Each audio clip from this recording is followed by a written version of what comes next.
అందరికీ నమస్కారం. మన కథలో ఛానల్కి స్వాగతం.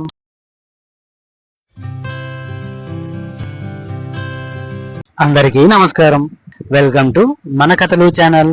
మన యొక్క ఈ ఛానల్లో పెద్దలు పిల్లలకి చెప్పడానికి ఉపయోగపడే వ్యక్తిత్వ వికాస మరియు మనోవికాస కథలు, పిల్లల చతురతకు ఉపయోగపడేటటువంటి తెనాల రామలింగడి కథలు మరియు అక్బర్ బీర్బల్ కథలు, అదేవిధంగా నీతి కథలు మొదలైనవి మన ఛానల్ ద్వారా వీడియోల రూపంలో అందించబడను. మీ యొక్క ఆదరాభిమానాన్ని సబ్స్క్రైబ్ అండ్ లైక్ రూపంలో మా ఛానల్ పై చూపించగలరు.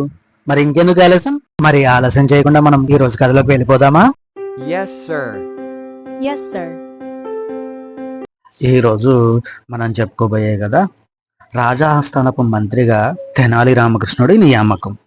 విజయనగర ప్రభువైన కృష్ణదేవరాయల కొలువులో తెనాలి రామకృష్ణుడు గొప్ప విద్యావేత్త, మేధా సంపత్తి గల మంత్రి. అతను మంత్రి ఎలా అయ్యాడనేది కూడా ఆసక్తికరమైన విషయం. ఒకసారి ఓ గ్రామాధికారి రామకృష్ణుడు చదువుకునే పాఠశాలను సందర్శించి, పిల్లలు, మీ అందరిలోనూ ఎవరు ఎక్కువగా చురుకైన వారు అని అడిగాడు. రామకృష్ణుడు టక్కున లేచి, వీళ్ళందరిలోనూ నేనే చురుకైన వాడిని అన్నాడు. అంత చిన్న కుర్రాడి నోట అలాంటి మాట రావడం ఆ అధికారికి నచ్చింది.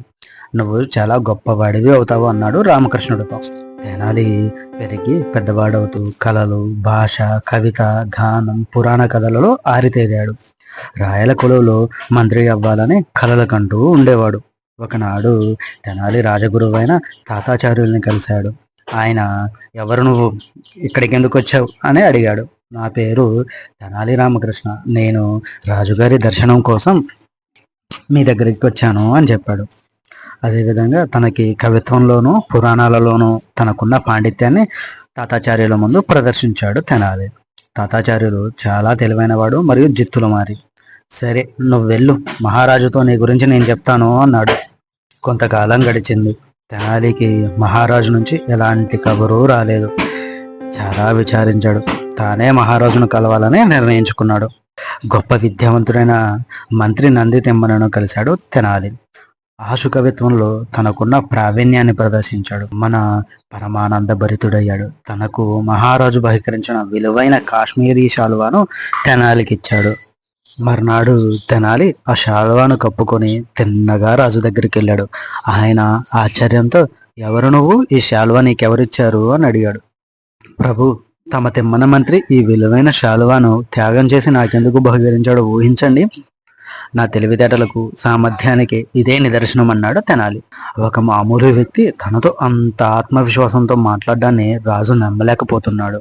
నాయన, నీ ఆత్మవిశ్వాసం నాకు బాగా నచ్చింది. నా ఆస్థానంలో ఒకడుగా నిన్ను నియమిస్తున్నాను అన్నాడు తెనాలితో.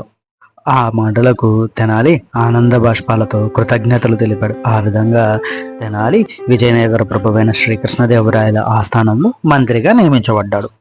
ఇది ఈ రోజు కథ. ఇలాంటి మరిన్ని కథలతో మళ్ళీ మేము ముందుకు వస్తాను. మా యొక్క ఈ కథల ఛానల్ మీకు నచ్చినట్లయితే లైక్ చేయండి, షేర్ చేయండి, సబ్స్క్రైబ్ చేయండి. అదేవిధంగా మీలా మరో నలుగురితో మన ఛానల్ని సబ్స్క్రైబ్ చేయించండి. ధన్యవాదాలు. ఉంటాను మరి.